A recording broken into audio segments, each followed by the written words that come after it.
দশম শ্রেণীর second summative পরীক্ষার আরও একটি সাজেশন পর্বে তোমাদেরকে স্বাগত জানাচ্ছি।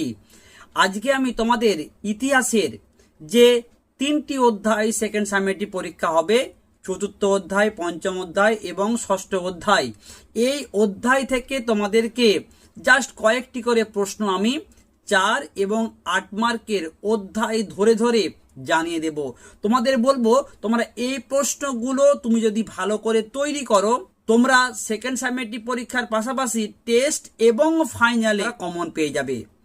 তার কারণ এই প্রশ্নগুলো শুধুমাত্র যে সেকেন্ড সামেটিভ পরীক্ষার জন্য গুরুত্বপূর্ণ তা কিন্তু নয়, 2027-এর মাধ্যমিক পরীক্ষার জন্য কিন্তু মোস্ট ইম্পর্টেন্ট প্রশ্ন। তাই তোমরা অবশ্যই আজকে আমি যে প্রশ্নগুলিকে যেভাবে তোমাদের তৈরি করতে বলবো, খুব দায়িত্ব নিয়ে ভালো করে তৈরি করবে। চলে আসবো সরাসরি প্রশ্নতে।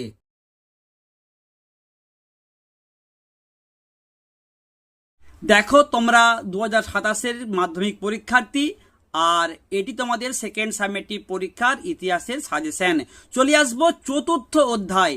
তোমরা এই চতুর্থ অধ্যায় থেকে 4 নম্বরের প্রশ্ন করবে।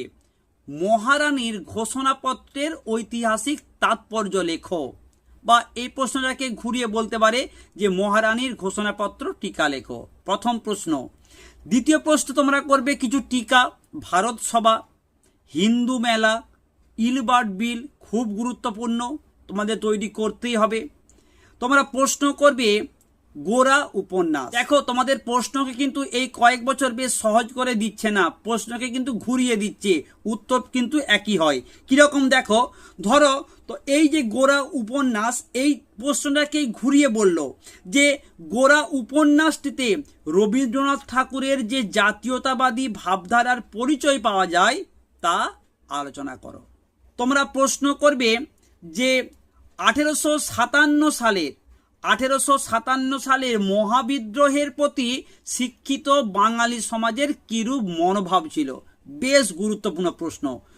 তোমরা প্রশ্ন করবে গগনেন্দ্রনাথ ঠাকুরের ব্যঙ্গচিত্র কিভাবে জাতীয়তাবাদী চেতনা বিস্তারে সাহায্য করেছিল, মোস্ট ইম্পর্টেন্ট প্রশ্ন। তোমরা প্রশ্ন করবে 19 শতককে সভা সমিতির যুগ বলা হয় কেন, বা সভা সমিতিক যুগের বৈশিষ্ট্য প্রসঙ্গে আলোচনা করো, ভীষণ ভীষণ ভীষণ গুরুত্বপূর্ণ প্রশ্ন। এই একটি প্রশ্ন দেখো, এই বর্তমান ভারত কিংবা আনন্দমঠ, তোমরা এই দুটো প্রশ্নকে টিকা খুব ভালো করে তৈরি করো।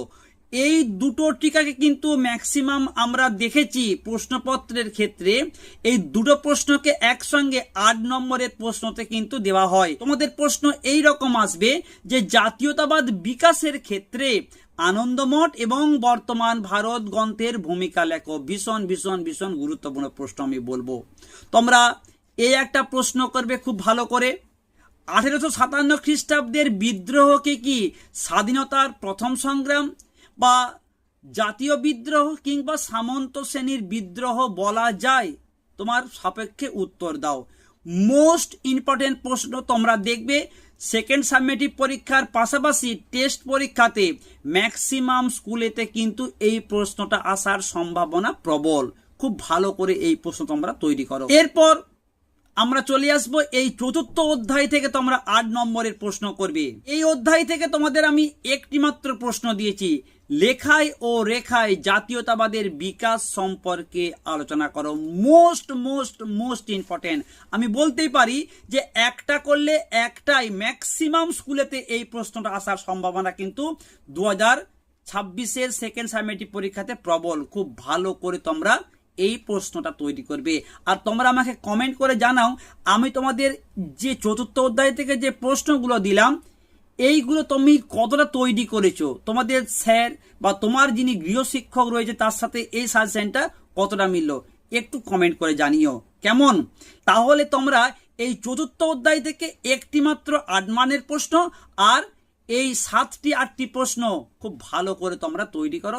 এখান থেকেই তোমরা সেকেন্ড সামেটিভ, টেস্ট এবং ফাইনালে 100% কমন পাবেই পাবে।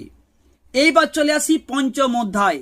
পঞ্চম অধ্যায় থেকে তোমরা 4 নম্বরের প্রশ্ন করো, মুদ্রণ শিল্পের বিকাশে গঙ্গা কিশোর ভট্টাচার্যের অবদান লেখো। আচ্ছা, এই মুহূর্তে যে আমার ভিডিওটা দেখছো তোমাদেরকে বলবো তোমরা কতটা প্রস্তুত হয়েছো। তোমাদেরকে আমি একটা প্রশ্ন দিচ্ছি, তুমি তোমার নাম লিখে কমেন্ট করো। কোন বছর শ্রীরামপুর মিশন প্রেস প্রতিষ্ঠিত হয়? এই প্রশ্নের উত্তর যে বা যারা দিতে পারবে সঠিক, তাদের নামটা আমি পরবর্তী একটা ভিডিওতে অবশ্যই ঘোষণা করব, যারাই সঠিক উত্তর দিবে। কাজেই তোমার নাম লিখে এখনই কমেন্ট করে দাও শ্রীরামপুর মিশন প্রেস কবে প্রতিষ্ঠিত হয়, আর ভিডিওতে একটা লাইক করে দিও আর হাইপটা একটু করে দাও, কেমন? দ্বিতীয় প্রশ্ন তোমাদের জন্য আছে, বিজ্ঞান চর্চার বিকাশে কলকাতা বিশ্ববিদ্যালয় কলেজের ভূমিকা লেখো। মোস্ট ইম্পর্টেন্ট প্রশ্ন।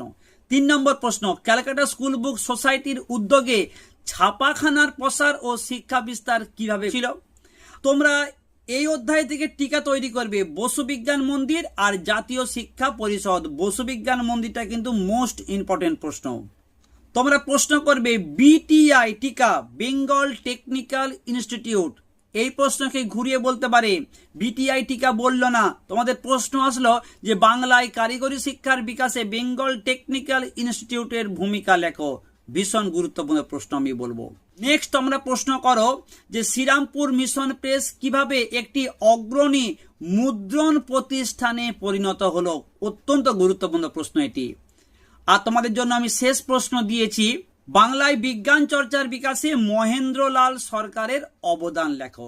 এই 7টি প্রশ্ন পঞ্চম অধ্যায় থেকে তোমরা খুব ভালো করে তৈরি করো, এখান থেকেই তোমরা 100% কমন পাবে। মানুষ, প্রকৃতি ও শিক্ষার সমন্বয় বিষয়ে রবীন্দ্রনাথ ঠাকুরের চিন্তার সংক্ষিপ্ত পরিচয় দাও। Most most most important. একটা করবে, 90% স্কুলেতে এই প্রশ্নটা থাকবেই থাকবে, খুব গুরুত্বপূর্ণ। আর আমি এক্সট্রা রূপে তোমাদের জন্য একটা প্রশ্ন দিয়েছি, শিক্ষার বিকাশ সম্পর্কে আলোচনা করো। ওকে, এরপরে আসবো 6ষ্ঠ অধ্যায়। তোমরা এই 6ষ্ঠ অধ্যায় থেকে কিছু টিকা তৈরি করো, ভীষণ গুরুত্বপূর্ণ প্রশ্ন। মীরা ষড়যন্ত্র মামলা, বারদৌলি সত্যাগ্রহ, তেভাগা আন্দোলন, works and present party, Tamralipta জাতীয় সরকার, কংগ্রেস সমাজতান্ত্রিক দল, এআইটিইউসি, একা আন্দোলন, মানবেন্দ্রনাথ রায়। এইগুলি তোমরা খুব ভালো করে খুব পয়েন্ট করে 4 নম্বরের জন্য টিকা তোমরা তৈরি করবে, ভীষণ ভীষণ গুরুত্বপূর্ণ। তোমাদের হয়তো অনেকের মনে হতে পারে এই টিকাগুলো দেখে আমি তোমাদেরকে একটু হয়তো বেশি করে বললাম। দেখো ভাই, তোমাদের আমি একটা কথা বলি, সেকেন্ড সেমেস্টার পরীক্ষায় স্কুলের স্যারেরা প্রশ্ন করেন, সেক্ষেত্রে আমাদের রাজ্যে কত স্কুল আছে তুমি জাস্ট একবার অনুমান করো। আমি যদি তোমাদেরকে জাস্ট হাতে গোনা 2, 3, 4 করে প্রশ্ন দিই, সেই প্রশ্নগুলোই কি আমাদের রাজ্যে সমস্ত স্কুলে পড়বে? এটা কিন্তু তোমাদের জন্য খুব রিস্ক হয়ে যাবে। কাজেই সেকেন্ড সেমেস্টার পরীক্ষার জন্য তোমরা এই প্রশ্নগুলো খুব ভালো করে তৈরি করো। টেস্ট পরীক্ষার আগে তোমাদেরকে অধ্যায় ধরে ধরে আমি অবশ্যই এখান থেকে প্রশ্ন কমিয়ে দেব, এবং টেস্ট পরীক্ষার পর ফাইনাল পরীক্ষার জন্য একেবারে জাস্ট 3-4টি করে প্রশ্ন তোমাদের আমি প্রত্যেক অধ্যায় থেকে ঝাড়াই বাছাই করে তোমাদের জানিয়ে দেবো। সেইগুলো করলেই তোমরা ফাইনালে প্রত্যেকটি প্রশ্ন তোমরা গত বছরের মতো কমন পাবেই পাবে।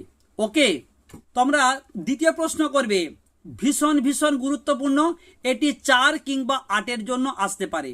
কি প্রশ্নটি? অসহযোগ আন্দোলন, আইন অমান্য আন্দোলন কিংবা ভারত ছাড়ো আন্দোলনে কৃষক ও শ্রমিক শ্রেণীর ভূমিকা লেখো। মোস্ট ইম্পর্টেন্ট প্রশ্ন 6ষ্ঠ অধ্যায়ের। আর তোমরা একটি প্রশ্ন করো, বঙ্গভঙ্গ বিরোধী আন্দোলনে কৃষকরা অংশগ্রহণ করেনি কেন? তোমাদের এই অধ্যায়ের বড় প্রশ্ন পড়বো, তার আগে তোমাদেরকে রিকোয়েস্ট করবো, যারা এই মুহূর্তে আমার ভিডিও দেখছো, ভিডিওতে অবশ্যই লাইক কমেন্ট করে দাও, চ্যানেলটাকে সাবস্ক্রাইব করে পাশের বেল আইকনটা প্রেস করে নোটিফিকেশনটাকে অল করে রাখো। তোমাদের জন্য আমি ভূগোলের সেকেন্ড সেমেস্টার পরীক্ষার সাজেশন ভিডিও দিয়ে দিয়েছি, তোমরা এই ভিডিওর পরেই সেই ভিডিওর লিঙ্কটা পেয়ে যাবে, কিংবা তোমরা চ্যানেলে গিয়েও দেখে নিতে পারো। আর যে প্রশ্নটা আমি তোমাদের জানিয়েছি অবশ্যই তুমি তোমার নাম লিখে কমেন্ট করো, নেক্সট ভিডিওতে তোমার নামটা আমি অবশ্যই ঘোষণা করবো। চ্যানেলটা কিন্তু সাবস্ক্রাইব করে দিও ভাই, কেমন? এই অধ্যায় থেকে তোমরা 8 মানের প্রশ্ন করবে, 20 শতকের ভারতে কৃষক আন্দোলনের অগ্রগতির পরিচয় দাও।